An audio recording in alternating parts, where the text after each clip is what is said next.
Welcome to Blue Oak NX, Mitochondrial Health and Health Span, an event held at the UCLA Matthias Botanical Gardens in Los Angeles. Please welcome Dr. Ming Guo. Great, welcome. Waiting for my slides. I would first like to thank the organizers for inviting me to share our work. And I was told the audience are going to be researchers, clinicians, and rare disease patients advocacy group, and general public who are interested. I hope my talk can blend all these so that everybody can get something out of it. My name is Ming Guo. I'm a physician scientist seeing patients with neurological diseases, particularly with neurodegenerative diseases. And I also run Aging Center. This is my disclosure. Today, I'd like to actually focus on, in the limited time, about really two aspects. One is about brain degeneration, neurodegenerative diseases, another about aging, and focusing on mitochondria, which, as Dr. Perlman had a wonderful introduction about, our powerhouse of the cell, involved in many, many different aspects of functions. So as we know, neurodegenerative diseases are a group of disorders that include Alzheimer's disease, Parkinson's disease, ALS, frontotemporal dementia, and many others, including ataxia. They affect more than a third of us, and there's no cure for any of these diseases, and we can't really stop the progression. Some medications may be able to slow down a little bit, but we cannot stop it.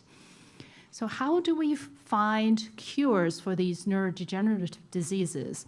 One strategy is to work on individual diseases. Over the years, I've worked on Alzheimer's, and during this talk, I'll give you a flavor of what we worked on regarding Parkinson's disease and also myopathy frontotemporal dementia.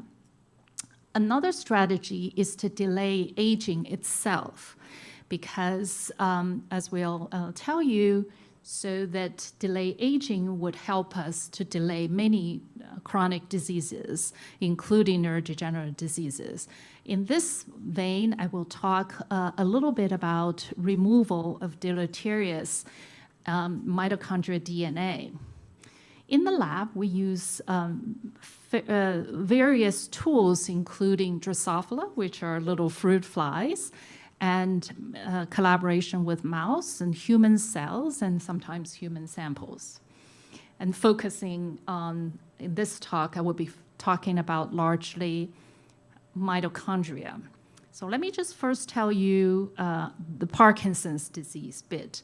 As you know, Parkinson's disease is the second most common neurodegenerative disease after Alzheimer's disease.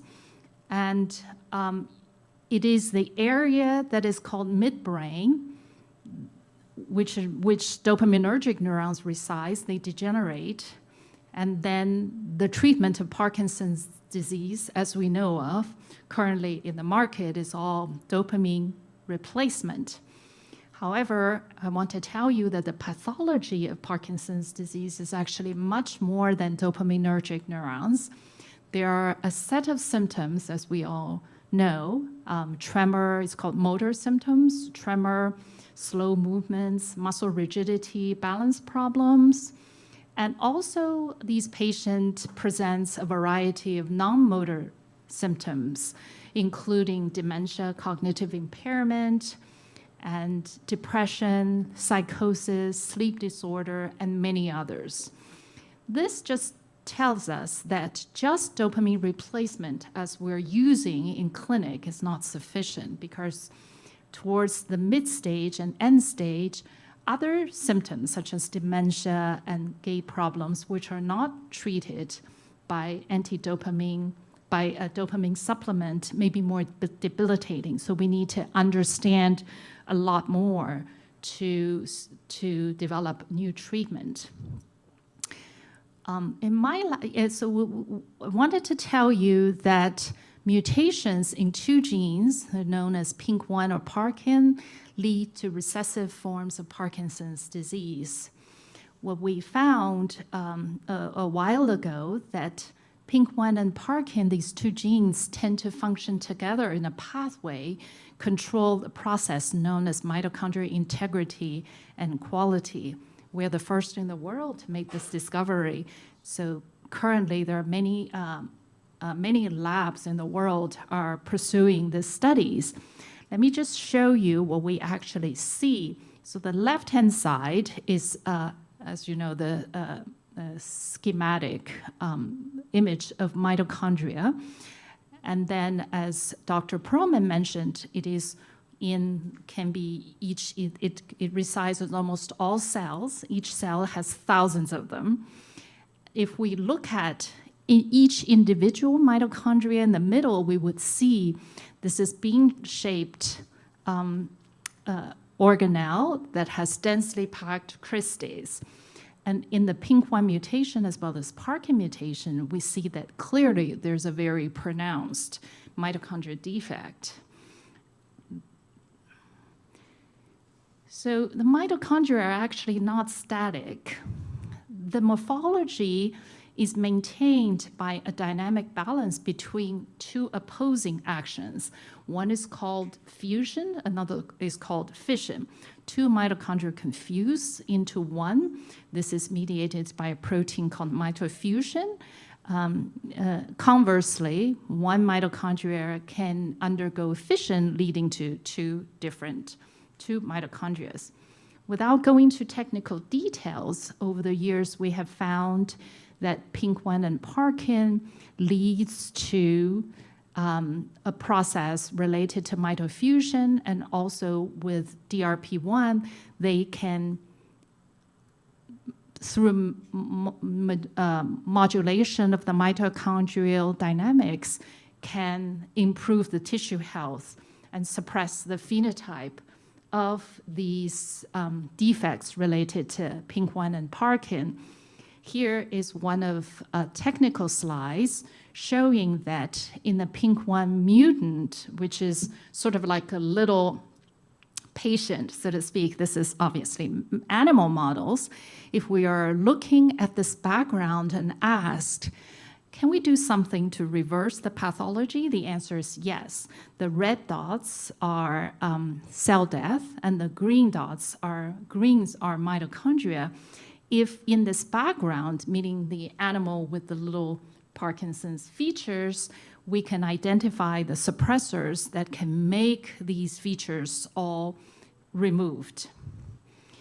Without going into details, over the years, we have identified all these molecules, more are coming, that when modulated, either they are downregulated, meaning they reduce the level, or upregulated, meaning we increase the level, that can suppress the PINK1 Parkin, which are Parkinson's disease pathology in animals. So this is the first part I want to tell you about. Let me now move on to the second part. There is one mutation that, when mutated, leads to multiple degenerative diseases known as inclusion body myopathy, Paget's disease with frontotemporal dementia. This is, and then mutation can also lead to sporadic ALS as well as ataxia, as Dr. Perlman studies. So on the left-hand side, you would see a brain MRI, then you could see the muscle defects, and you could also see a bone disease. It is, again, a multi-system disease. What we found using these compounds and animal models, I would like to show you the disease. So these are all mitochondrial, as I've shown you before.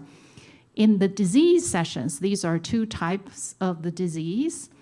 that control, meaning this is just without any medication treatment, you could see these mitochondria are smaller and really are defective, as we show you before in the morphology. If we were feeding these two compounds, one is inhibitor 1, one is inhibitor 2, we can see the mitochondrial morphology normalize. Right now, they have much more densely packed cristae. And using this, and then this is, we're discussing the next aspect of these work. Now, let me just move on to the third aspect, because I've told you there are two aspects of trying to cure neurodegenerative disease. One is disease, focus on individual diseases. I told you a little flavor of two of the diseases we've been working on. And right now I'm telling you another strategy, which is to delay aging. Here's what we see in our lab. So 1 in 3 seniors dies with Alzheimer's disease or related dementia. And the prevalence of Alzheimer's disease doubles every 5 years. Many elderly, many chronic disease have this aging dependency. I'm just focusing on because this is my field. So the prevalence doubles every 5 years with multiple studies. So if you were to think about that, stopping or reverse aging could cut the disease burden by half. The impact is tremendous. One side of aging is mitochondria. There's no need to introduce. And mitochondria, as opposed in addition to nuclear DNA, is the only organelle that has its own DNA. Mitochondria DNA, as Dr. Perlman mentioned, is these ring-shaped DNA. So here in the schematics, you see a cell, and mitochondria are inside these cells. Each cell sometimes can have thousands of mitochondria. But if you take each individual mitochondria out, they have these ring-shaped mitochondrial DNA. As we age, we have damaged mitochondrial DNA, and that leads to pathology in the brain. That's why we are neurologists focusing on that. And muscle, that's why our muscle no longer work as robust as we were younger. And heart and pancreas. So the aim for us to reverse aging is to remove damaged mitochondrial DNA in these tissues. So, and also I want to tell you, not only mitochondrial DNA mutations lead to aging, it also leads to mitochondrial diseases, as Dr. Perlman mentioned, with a prevalence about 1 out of 5,000. And so these children would have cognitive disabilities, stroke, seizures, hearing and vision problems, muscle weakness, and diabetes. However, understanding mitochondrial disease from a research standpoint is very complicated from a technical aspect. We collaborated with a lab at Caltech, generated this tool that can mimicking these mitochondrial diseases.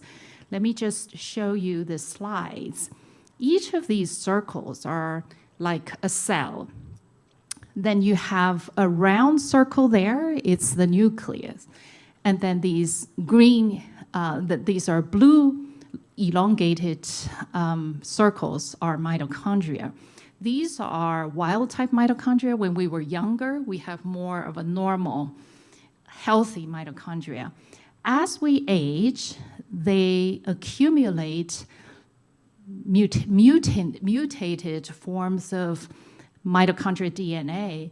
And when it crosses a threshold, meaning when there are abnormalities accumulate to a certain level, then that leads to cell dysfunction and death. This is really the foundation of are aging in part. So what we did is we were able to promote the selective elimination of these damaged mutant mitochondrial DNA because we want us to have robust, healthy mitochondria, but not the bad mitochondria. So we were able to promote the selective elimination of up to 95% mutant mtDNA, which is a type of mitochondrial quality control. Just want to tell you, we are also forming collaborative work with teams at UCLA as well as Caltech. We generated a analogous human culture systems that carries these mutations, and we want to carry out genome-wide screens and compound screens with such culture systems so that we can identify factors that can remove the cellular signature of aging. So these are the teams, both from Caltech at UCLA. So I know my time is limited. I just want to tell you, these are the people who are working for this project. These are the collaborators, reagents, and prior supports of our work. Thank you. Yes. Thank you. You can learn more at www.blueoaknx.com.